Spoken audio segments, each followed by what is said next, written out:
And let me try to frame the problem we have here in Philadelphia, unfortunately, in bloody statistics. We've had 74 homicides so far this year. And out of the 74 deaths this year, 56 were with handguns. In the last 2 years, 84% of Philadelphia homicides have been with a handgun. There were 2,004 people injured by handgun violence in 2006, and last year, 1,735 Philadelphians were injured by handguns. In the last 3 years, the Philadelphia Police Department has recovered more than 5,000 guns each year, and still, the violence continues at a level that any rational person, any person with a heart, anyone living in a community that cares about people would have to say, enough is enough.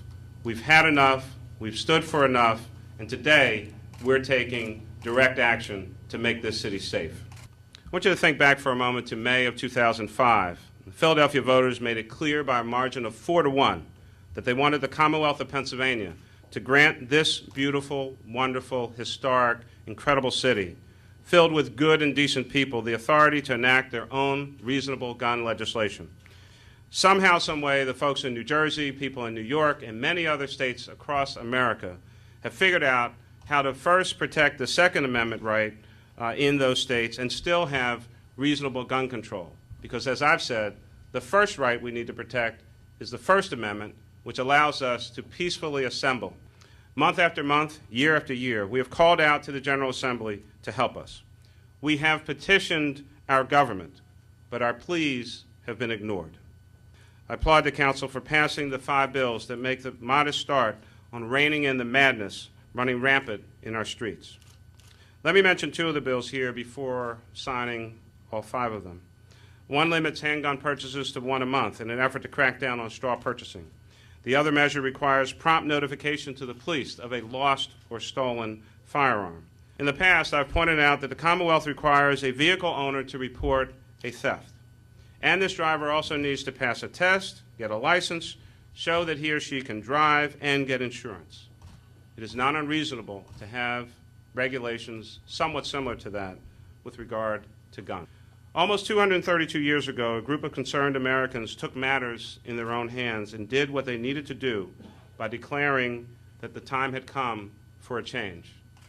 Today, here in Philadelphia, we've made the same declaration.